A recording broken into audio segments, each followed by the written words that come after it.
Not Great Parents podcast. This is Not Great Parent Nathan over here, and I am Not Great Parent Molly, and we are proud of being not great parents. That's right. We are parents who are striving to lead our families into the goodness that God has to offer and the life that He has designed for us, rather than the greatness of the world and all the things that the world would define as great, such as experiences and money and lots of success in every way. Following your dreams. Oh yeah, and being an individual that has so many unique qualities. And I think, as we'll say later, going to Disney World. And going to Disney World. So if you're into Disney, this is your episode. That's right. Kind of. Yeah, absolutely. Yeah. Look, I have a lot of Disney adults in my life, and I know that you're not supposed to make fun of people, but Disney adults aren't people. So my God. You can make fun of Disney adults. No, I'm kidding. I have lots of Disney adults in my life that I love. They are people, but it's hard to, if you're not a Disney adult, to have conversations with Disney adults can be, I think that's, about Disney can be like. Yes, it gets a little intense. It's like, honestly, any conversation with, I mean, there are things I'm super passionate about that, it's difficult, or if you're really into sports or your team, everyone has that. It's all different things. But as we're talking about it, I think that's a really good way of transitioning to what we mean when we say what? How? We've now just offended all the Disney adults. I promise you, there are no Disney adults who are listening to this podcast. If you're a Disney adult, send that in the thing. Yeah, tell us how much you hate this. I will say this. I know producer Charlie is a big Disney guy himself, but he also is not listening right now. Yes, and he's in the room with us. And I want to be clear, I'm an adult who likes Disney, not a Disney adult. Oh, okay. There's a whole different classification. There is a difference. You're not wrong. You're not wrong. So anyway, moving to the point I was originally made before, Molly's not terrified. All the Disney adults in her life, you're not mad at. No, I'm fine with it. Okay. So for most of us, we have some vision, and I think it's like a almost obscured vision. Ambiguous is probably a better word. It's just this amorphous idea of what like a great life is. Oh, yeah. We don't even know what it is. It's not like we've said, it's, the example of talk about money. No one has a dollar amount. They say, if I made this much money, I'd be fine. The dollar amount is always a little bit more than I have right now. If I had a little bit more. Nobody ever says, like, my goal is to travel to this one place. My goal not is to be someone who can travel. Yes, I want to be a person who travels. Right. I want to be this. Yes, I want, there's not, it's just into infinity and beyond. To go back to Disney, like, everything is always the next, That's right. and more. And so. And that's what greatness is my ability to just, whatever that amorphous thing is that I get to kind of chisel away at it, and through experiences, through more money, through more success, eventually I'll kind of shape my life into this person that I can look at and go, oh, that is what greatness is. And I think it's why it's often hard for us to talk about, and we just started this new series on what we're calling a rule of life. Right? And I think, and what it makes me think of is those like, what are they called, like signboards or something like that? Like you can have the sign ones where people have the little, I'm talking about the little letters, the letterboard things. Yeah, letterboards, yeah. But also people just make a board at their house. Yeah, like a wood board that you put up on the wall. Like your home poster, yeah. Yeah, and it will say, in this house we ... Yeah, You can buy them pre-made. Oh yeah, or you can custom make them. I saw one that said, in this house we drink a little wine. And I remember thinking, like, everyone in the house drinks wine. You have a 4-year-old, ma'am. Everyone's drinking in this house, we love Jesus and cuss a little. Oh, yes, man. I cuss a little sometimes. I know a few people who have them, and I actually have one or two friends that have them that they do they're very succinct, whatever, but and they do live by them pretty well. But I do think, in general, it's this sort of great idea. Well, I think most of them that I look at, which I think are funny, is, yes, I think there are some, I know some people who have, once again, going to the point we're going to talk about in a minute, of a family rule of life, and they've put thought into it, of like, in this family we do X, Y, and Z. The ones that I see are so generic that they feel like that amorphous. In this family, we don't say mean things to each other. It's like, one that I saw all the time, and it's almost on all of them, in this house we do grace. Or in this house we do second chances. And I'm like, if you have to write that you give second chances, I bet your kids walk by and go, we ain't ever doing second chances. I've never had a second chance. This don't ever work. If you have to remind yourself, we do second chances. Well, look at the board. Yeah. Oh, that's right. Nope, didn't do that well. Yeah. And I think this is a version of what most people think greatness is there are these things that, they're my stated beliefs. They don't actually go to anything I actually do. Right. There are these stated things that aspirational goals Right. of what I want to be, but it's all kind of amorphous and vision generic. and a dream, and yeah. Yes. And when we talk about a rule of life, that's not what we're talking No, about. we are not talking about that. We are talking about something very specific. Yes. And a very specific combined rule Yes. of life. That Well, we and it's live not, by. as we said, it's not rules for life. It's not rules. Yeah, it's not a It is- law. It's not a no. new, like, here's the 6 things we have to do. What it is it is a guiding structure that you Mhm. put in the example we use is like a trellis, right, to help you produce the fruit you want. And they are practices and rhythms and habits that everyone in this family or this organization or this team, right, but in our Uh-huh. case, it's a family. Mhm. As we said in our series, Family Matters, God puts us in these families Right? for the purpose of training us or modeling for us life in the kingdom. Life in the kingdom. So this becomes a rule that we say these practices are for us as a family, what we do to live in the kingdom of Right. God. And they are not generic. Uh-uh. They're going to be Very- fairly specific. Because things. remember, we're all about being practical this year. That's us. That's us. That's That us. Disney stuff, practical. Practical. All practical over here. But it is. It is Yeah. it is a practical way of living your life, building that trellis so That's that right. your family is focused on that goodness of God and life in his kingdom, Yes. not life focused on the greatness of this world. And so today we want to really focus on this idea of starting with the end in mind. Right. Because often our end goal for our kids is pretty amorphous, as we Right. say. We It's talked just this- about that, about, we just sort of have this idea. My goal is to keep them alive. And we have this saying that we Oh, often yeah. say. And, that yeah. and this came from actually sociologists who were going around asking parents of what is it you want your kids Right. to be. And what they found out was, once again, everyone had these amorphous, generic ideas, but they said when we look at like all the data spread out, we found out every parent, whether they're Christian or not, Yeah. wants to raise nice, happy, successful virgins, which is always Which what, means nice, successful, happy people who don't get don't get into too much trouble. Yeah, virgin, basically abstainers. People, Abstainers from, they're not in jail and they haven't yet. yeah, they're not doing drugs. They're not drinking at too young Right. age. They're not smoking cigarettes. They're not having promiscuous sex at a young age. Right? Like, Exactly. that there's this idea of none of the bad stuff, but they're also these nice, polite, and mostly And happy people. yes, and mostly what they mean by nice is well respected by others. They're not someone who their reputation is high. They're happy. They enjoy their life. But then you got to be successful. Yeah, you gotta have some success because the world says greatness Yes. is success. So And so we've said that's kind of the goal that even though most of us don't say it, we kind of look at those 4 things yes. and we kind of go, okay, maybe that's not my whole goal, but I really like that. I'd really like it if they Big were part of nice it. and people that when I went out in public with my kids, they didn't embarrass me. They all sound good.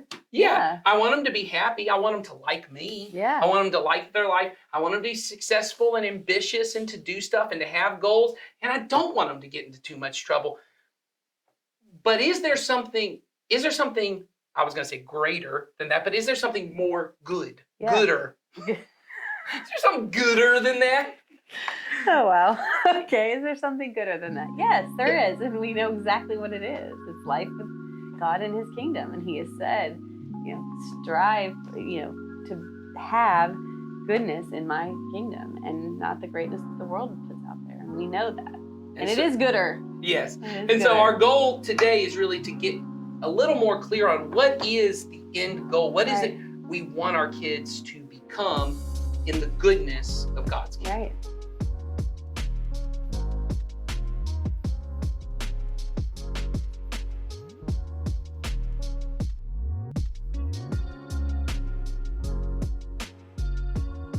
We actually have been working Mhm. with some other members of our staff to try and think through what would it be like to give to parents in our church an end result of, hey, this is what it looks like to faithfully raise your children, but also here's a possible rule of life, like a common rule of life for our Right. church, for parents in our church to say, hey, this is what we're going to do when we raise our children. And so we're still in process on that and things may change, but we kind of began with the end in mind Right. of what would be a statement that we would say, hey, this is what we would love to see every parent in our church make their end goal. And that not just for the parents in our church, but really the members of our church, those who work in our family ministries of children's ministry and student ministry, and the people who work in our parenting ministry, that all of us, parents and the church working together, would focus on this end result. And Molly has the kind of statement we created, and not that it will never change, or even before the time that we actually kind of unveil the whole plan that it'll change, but this is certainly what we're aiming at. It's sort of like the North Star, the guiding principle that we're going to, build these practical things around. That's right. So what we say is we want to be raising disciples of Jesus who delight in loving him and finding their passion, meaning, and satisfaction in faithfully living in his kingdom. That's good. Who wrote that? That was good. That's good. Nathan Martin was part of that.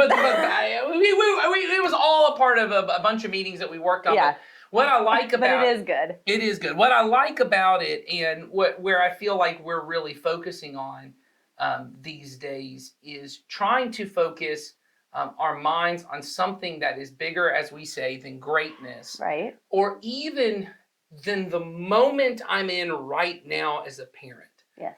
I think so often when you have, a 3-year-old or a 6-year-old or even a 16-year-old, your focus is so much in, and it should be to some degree, right, focused on the details and in the weeds of whatever they're facing. So, with your, let's say your 5-year-old, you're really focusing a lot on things like obedience, right? And trying to teach them to care for themselves and, be respectful of others and their own body. To take care of their things. Yeah, take on little responsibilities and things. My youngest right now, we're having conversations with her about if you want to get some of the things that your older sister has, just certain devices and certain, get to take a purse when you go places, that kind of stuff. We need to see that you're starting to take care of your body and that you're taking care of your clothes. Like we have like a little, almost like a org chart of the way that it goes, like a flow chart of the way it should go. Is first you take care of your body of, proper hygiene, and then it's take care of the clothes that are on your body. We're not just taking, ketchup and we're going to start using a napkin. And we're going to, all those. It seems little, but it's all building blocks. Right, and you're building towards a thing. And sometimes you get so focused on that, it almost feels like, and this is where I was trying to, in my mind, think of it, is sometimes we say things to our kids like, you're 7 years old, or you're 9 years old, or you're 16, act your age. Oh my gosh, I said it this morning. And we feel that way. And I'm not saying, we can probably have a multiple conversation with that, but not even that it's wrong to have expectations on our kids. We've had whole episodes on that. We've done tons of talk about how at certain stages they should have certain expectations. Absolutely. But that I wouldn't get so focused on, I'm not raising a 6-year-old or a 16-year-old. I'm raising a future adult. Right. And as the way we begin it is, I'm raising a hopefully future disciple of Jesus. And these little details, they matter, but sometimes, what's the phrase, you can't see the forest for the trees. Right. That is what it is. You get so focused on this particular issue that you can't see, okay, how does this deal with them becoming a disciple of Jesus? Right, and what we have to remember is, by definition, that being a disciple of Jesus is long obedience in the same direction. So we have to stop thinking this is short-term anything.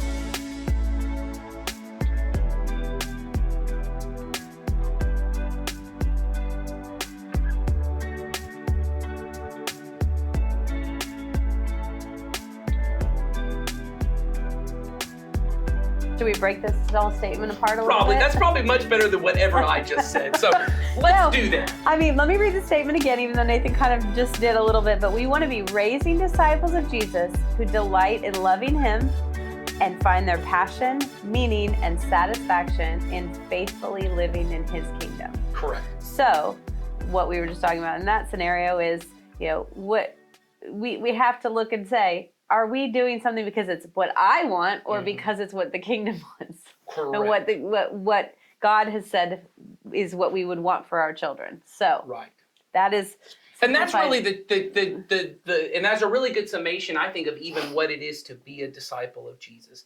that a disciple of anyone, a student of anyone, Mhm. right, is somebody who leaves their way to Right. learn someone else's way. And if you take it to disciple, I like the term apprentice more than Right. student because I think it gets you into a mind.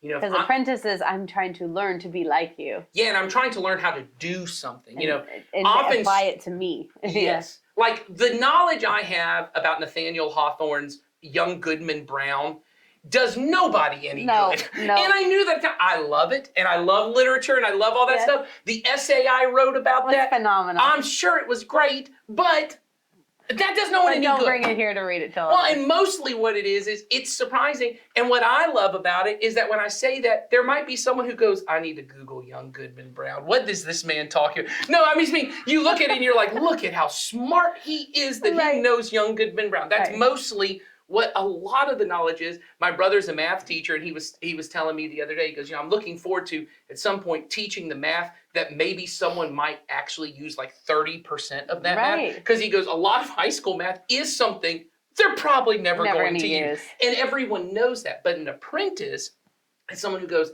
I'm coming to learn how, even if I'm apprenticing to be an HVAC repair person. I'm learning a skill that I am ultimately going to need to use. And so I want pay to use, attention. Yes. And therefore I pay attention and I apply it to my current life. Yes. And so when I come into that relationship of an apprentice, it does not matter, this is probably getting cut too. Most liberal arts education, especially once you get to college, Talk. is a lot of opinion. It's a lot of It a is. lot of talk. And what I mean is and that's what my literature professor told me all the time was like, as long as you have a take, like as long Yeah. as you have an opinion. Hot take on something. Like, you if have you your can- own. If you have Yes. read it, learned it, and spewed it out in a different way, Yes. that is your own, and claimed it, you're Yes. good. Yeah, and if you could take someone else's work and just make it not look like it, that it can get through whatever that Fancy plagiarism. yeah, whatever that software is that they run it through. If you can beat the software, but that's what I mean is an apprentice doesn't get to come in and say, if I'm a chef and I'm learning how to slice onions and they say that's not the proper way, goes, well, this is the way I do it. Yes. And they go, well, then you don't work in this kitchen anymore. Right. Then you don't get to be part of this. Right. And so a disciple is somebody who goes, my way Hmm. is not as important as my master's way. Right. That my teacher's way, that the person who knows. And so I think a key part of raising our children to be disciples, someone who would say, hey, my way of doing life, my unique way of living Hmm. is not as important as the way Jesus would say that I should live. Hmm. And I think that's just a critical lesson because, earlier we were talking about the idea of the kind of greatness model of Right. parenting, or the end goal is raising happy, nice, succcessful Oh, yes. virgins, Right. The These- T-shirts we were gonna get made. Exactly. I'm a happy, nice, successful virgin.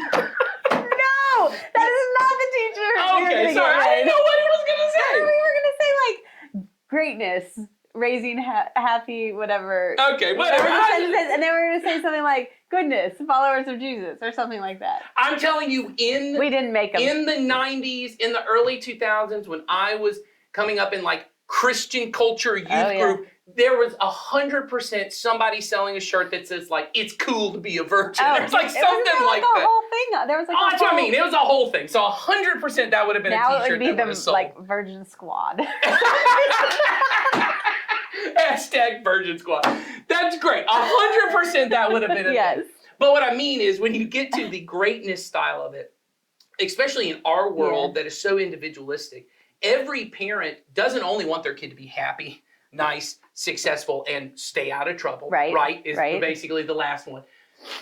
I want you to do it with your own unique way. Right. Like, I don't want you to be a carbon copy of anybody Right. else. You're neat. You're unique. You have your own thing. You have your own niche. You're Yes. something that makes you a standout. Exactly. And so we often, when we talk about, and I hear this a lot, I don't even think the idea behind, I should say this, I don't think the statement is wrong. I think sometimes the idea and motivation people put behind it, the idea of being a student of your child, I think that's a good, like that idea of just, I want to learn who my kid is, I think that's good.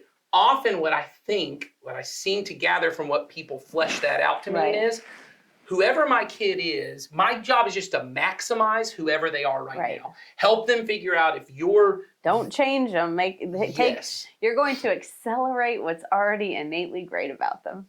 That's great. I love that. That's really good. Yes. I just want to accelerate this path you're already on. Yeah. I want to take their good to great. Essentially exactly. And what I think we should do as followers of Jesus who are parents is, students of our children, as parents who are disciples of Jesus, I want to listen to my kid and I want to hear how God wired them up. We did that whole couple episodes on how God wired you up so that I can speak the vision of God's kingdom to you in a way that you will be drawn towards it. It's not to say, hey, every way you are right now is great, just go farther. Right. No. It's, hey, God made you in a special way to live in his kingdom, but that does mean just like I have had to change, Molly has had to change since following Jesus, there are things in my life I've had to change to be his disciple. That's the goal. So our goal is I want to raise a child who sees I'm a disciple of Jesus, which means they're not going to be a full disciple of Jesus at 6 or 16 because, as Molly's already said, it's long obedience in the same direction. And we're always, we are always finding things that we're changing so that we are growing closer to God and living more in his image and the mold that he wants us to be in. And so it's forever evolving. That's right. And so I think if I can see my goal in life is to help my children in the unique way God has wired them to see his kingdom in such a way that, and this is the end of the statement, but the end of the statement really is qualifying that beginning of raising disciples of Jesus, that they would delight in loving him. And by Jesus said loving him meant obeying his commands. That if my kids could actually see that honesty is something to be treasured, that obedience is something to be treasured, that respect is something, generosity, right? Peace and joy. These are these virtues, right? And even, we take the idea of, happy, nice, successful virgins, and we laugh, everyone laughs about the virgin part, but even saying like this idea of purity, right? What used to be called temperance, which often got only applied to alcohol, but it was all kinds of things. I'm not going to just indulge in pleasure to the sake that my life becomes about one meal to the next meal or one exciting adventure to another. These things are actually something to be treasured in life. And they look at those, and those aren't like, well, I don't ever get to do this because I'm a Christian. No, they're instead, it's the opposite. They're delighting in it. They are thrilled that they have this. It's more of an opportunity than a hindrance, so to speak. And that's right. And then they will see that in that kingdom, they will also find their passions and their meaning, and that it's in that and not in this greatness. And so, I think you're right. It is a qualifying statement about his kingdom at the end, but it does, if they can see that, then they will be able to be, children or adults or, at any stage of their life, people who are delighting in the love of Jesus.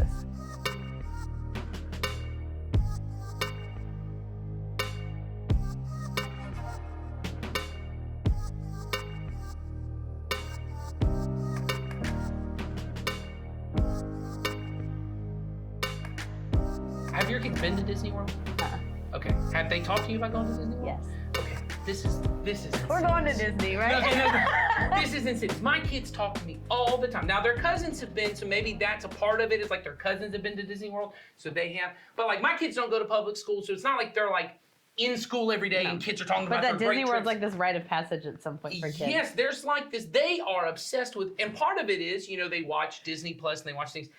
Disney, as probably, I would say more than any church, Disney is the primary shaper of kids' imaginations.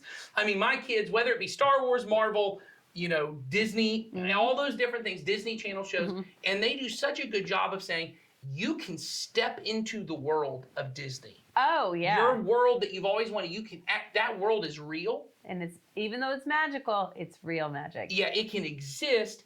if you pay $250 a day per person, you know, plus tax. well, and my kids are like, and if you're going to Disney, we're staying at a Disney resort There's hotel. not an option other than that. They're like vacation planners all of a sudden talking about it because it has captured their imagination. And part of what I'll say they do is, I'm guessing you've seen some of these Disney World commercials that they play. Yes. Every one is very little showing what actually happens at the park. It's always the face of a child or the face of a parent. Or the family, you know, maybe standing in front of the castle, but it's happy as can be. Yes, and there's these faces of delight. Delight. Of this is the best experience. You know, as I'm a big filmmaking guy, and so that's the thing that probably the most famous filmmaker of all time, Steven Spielberg, they have a thing and it's called the Spielberg face, which is in any movie. I'll give an example most people can think of. Jurassic Park, when the first dinosaur shows up, you actually don't see the dinosaur for about 15 seconds because the camera stays on the face of the person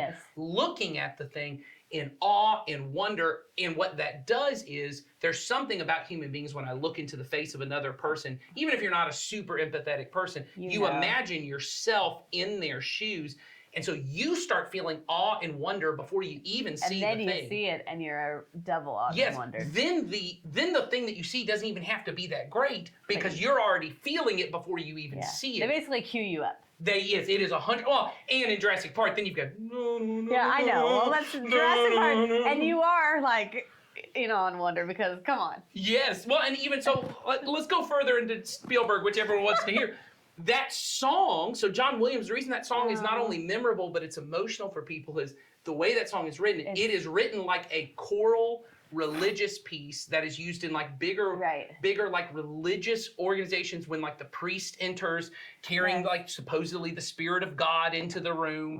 Right. And it's supposed, so you're using all of this like religious feeling, all of these feelings. You're making the moment.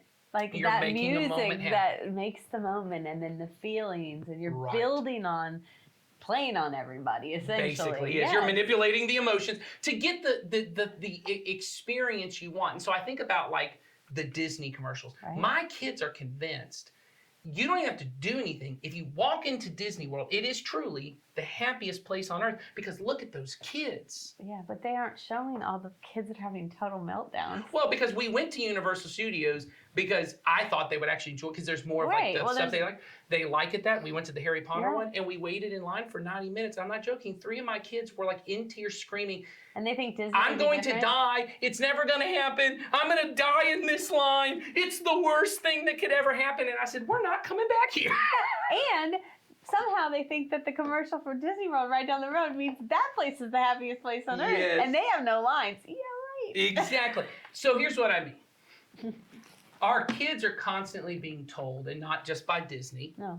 I would say by every environment that they are in, that what will be delightful is this happy, nice, successful kind of life. Yeah. That if you become the kind of person who does these kind of things, your life will be full of passion and meaning and satisfaction, that you will delight in this. What we need to figure out is, and I don't mean, I'm not turning off Disney Plus for my kids because I'm so scared that they'll get wrapped up in that. That's going to be part of their life. You know, all the different things that happen in the world are going to be part of shaping their imagination. But I certainly want to make sure I'm structuring my life in such a way that what they see, what they experience, is that life with God in His kingdom is more delightful, is more passionate and meaningful and satisfying than anything else you could do, than any other thing. And that doesn't happen. And I was in youth ministry for a long time, and I've served in our children's ministries and with our family ministries and trying to do this. That doesn't happen by creating better children's ministry programs and student ministry programs where we make God cool. You know, we did that whole thing for a while, you know, like, you know, every youth minister joke of like, you know, you think Jurassic Park is cool. Let me tell you someone who's stronger than a T-Rex. I had one in high school. You think you think this is cool. Let me show you this. And stuck a needle through his cheek. What the heck? Yes! And I was like, what is wrong with this person? That doesn't doesn't sound cool. It wasn't. That sounds I terrifying. know, he wasn't our youth pastor for much longer. Imagine so kids come home, start But sticking I needles know, in and themselves. any friend I ever took to church with me that, like, around that time was like, oh, the guy with the needle. But for a long time, that's what we thought it took. Was we thought, you know, do something, be cool, do Yes. do something intriguing that gets people interested. Well, and that's always been the thought is, and it still is that way in lots of different environments, still in youth and children's ministry, is they'll say things like, we're competing with Disney World. Yes. You can't compete with Disney World. No. We do not have Disney money. And it would not be, even if we did, that would not be the best use But they're not the same kingdom-wise of thing. our money. Yeah, they're not the same thing. And they're not the same thing, because Disney is trying to make your kids buy into this is the happiest place on earth because they want your kids' money. Yeah. Well, then it's fake, right? fantasy, It's yes. a fantasy. It is the happiest place, so to speak, because it's not real. You know, That's really good. it's not real. It's That's right. real. Maybe it feels real for a few days when you come here, but it is not real. This Yes. is not. All you life. have to do is follow one of those TikTok accounts of people who work at Disney World plan the and trips. are there Oh, yeah, all the time. those people. Those people are like, this is This is the miserable. worst. Yeah, it's like this is the worst place to be. Uh-huh. So when you live there, it ain't the best place to be. No. But you're right. It's because this is not reality, and so we have to structure our life in such a way. And parents are really the ones who can do this. What really convinces your kids that life in the kingdom is more passionate and meaningful and satisfying is when it is clear that that is what delights you. And that is what is most passionate and meaningful and satisfying about your life is what God does in your life and what he allows you to do in his kingdom. That when they can go back to the Spielberg face, right? Right. When they can look into your face, when you show up to church and you see another person and they're just looking at your face as you're smiling at the person at the door Yeah. who they know you love and they know that person. And then on top of you, then they actually know some other adults in the church Yeah. and they realize, oh, they feel the same way. That empathy, it comes through. That's the thing I think, and maybe Molly can speak to this about the importance of, our kids in children's ministry. I think about babies, and I know a lot of people, and I actually had some people in my life when our daughter was an infant. They were like, it doesn't matter if she goes to church with you or she goes and does this or that kind of things because she doesn't even know. She doesn't even know. And I said, there's something that happens even for a baby, yeah. and we know this, the kind of connections that get made when they can look into the face of a person. And the same person, it happens with parents, but it happens with everyone, grandparents and, siblings and all those different kinds of things. And I think about like in church with our nursery workers, and I'm sure you've seen this of the nursery workers being there every week and these kids who come in who at first have a little bit of separation anxiety and they're crying the whole time as they're getting dropped off and the parents are like, I'm not sure I should leave here, or maybe I'll just stay in the room for a little bit. Yes, but then eventually they start to know that face and that voice, and often for kids it's the smell of that person. Yes. They start to notice, and hopefully it's a positive smell. Yes. But they start to they notice Only good smells in our room. they notice the fragrance. I was going to say the odor of this person, Let's not do that. but the fragrance is probably a better sounds word. better. Yeah, but It starts to form all a the connection. nonverbal connection things, nonverbal, Yes. but for kids, those things become very Yes. heightened for them. And so, yeah, those things do matter. And so to put your child in a nursery where what they experience is another adult that is, loving toward them, but also toward another adult. Like not, you've got more than one adult in there. They're connecting, Yeah. they're talking, they're speaking into each other and into the children. It's just, at any level, it's this picture of the kingdom, and you want your child to be exposed to that because That's right. it's huge. And I think giving other people other people who love Jesus, the opportunity to delight in him and delight in your children is huge. I mean, Well, that's a big part. So I love that there are these other people that they're not only delighting in God, but they're delighting in your children. because your children are Gifts from of God. They're Yeah, gifts that's right. of God, and they know that.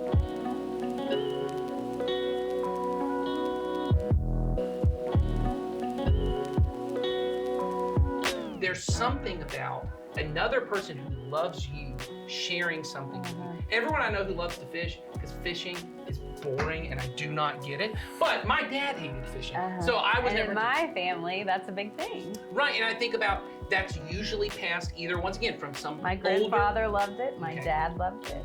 My child does it with my dad and with Ben as well. But Right. It normally gets It passed gets down. passed that way, yes. Because it's a person who delights in something. Hunting is another thing. Once again, that was not a thing for me because my dad wasn't into it. But the amount of men I know and women, there was a girl in our youth group who was like the biggest hunter that I knew. I mean, like every Facebook picture was her with like a buck that she's like standing there with like a dead animal's head in her Facebook. But she was into it because her dad was really into it. And there's Yes. these moments where a person who delights in me, but also delights in this other thing, I begin to delight in the thing that the person who delights Exactly. in me delights in. I'm looking up something I saw on my phone this morning that is along these lines. It's Yeah. from the Parent Q app, and it Oh. said,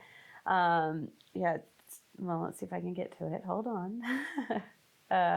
Basically, it's saying that everybody who loves Jesus comes to love Jesus through somebody that Yeah. they love that also loves Jesus, That's right? right. So it's, people who are going to delight in Jesus Right. are going to be introduced to him through other people who delight in him. And That's so right. when we're talking about those early ages and we're talking about, when you're exposing your children to other people who delight in Jesus, it's all important. All That's of those right. stages are important because it's that essentially you're passing down that love and then passing down that delight. That's right. And that's what becomes your passion and your meaning and satisfaction. I think about the kids who we always say, this becomes their thing. The kids who baseball are things. There are the weird ones out there that like their parents are just like, I hate baseball, but I somehow take my kids to all these things. Mostly the kid who plays baseball, their parents love them and they realize my dad really delights in me Yes. when I do well at this thing and I want to be a part of that, right? Yes. And so I look at that and I go, what if we as parents, what if the things my kids knew most about me is my dad, my mom, they delight in Jesus. Yes. They just love Jesus, man. They talk about Jesus more than they talk about anything else. And And they just everything in their life comes out of that delight. that's right. Their passions, their That's meaning, right. Who we are as a family, our identities, their Yes. satisfactions. It all comes from that. And so in order for that to happen, one, as we said, you have to start with the end in mind, which means you as the parent have to start with that in mind of, am I really delighting in Jesus? Am I really finding my passion, my meaning, my satisfaction in living in his kingdom?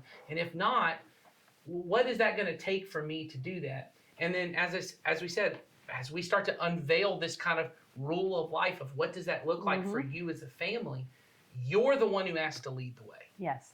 I mean, You're the one who has to do that. your child cannot take the reins of this on their own. Yeah. You will see them start to adopt things Yes. and practice things, and there may be areas where they actually are a little more driven than you are in it. However, you're the leader of this. And Well, so, and I'll say this, your kid could take the reins of it, but I'll say one of the things that I think is I shouldn't say equally as sad. It's not equally as sad as a kid who walks away from their faith. Not equally as sad.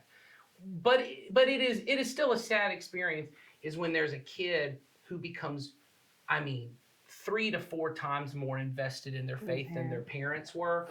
And watching the parents start to feel this competition with the church. Like my kid is doing more stuff with Jesus in the church than they are with me. And they start to feel this thing. And I always feel bad for those parents of, you brought your kid to church. You said this is what you wanted. Then they got it. Maybe they got it more than you did. And that would to me that goes the part where Jesus talks about, I didn't come to bring peace. I came to bring a sword. And maybe I'll turn a sister against a brother. Right. And maybe I'll turn. And he doesn't mean I want y'all to fight. He means maybe one of you will become so passionate about me that the others feel like they're being slighted somehow. And I go, that's always heartbreaking to me when I see someone who loves Jesus and their parents were the ones who introduced them. But then the parents, because they don't really delight no. in loving Jesus. They don't really find their passion, meaning, and satisfaction in loving Jesus. Right. It then becomes this thing almost between them and their kid. And so I would say, if you're really fully on board with, I want my kids to know and love Jesus, then you have to lead the way. Mhm. And it doesn't mean you have to be perfect. Today Oh, could be the no. day you start.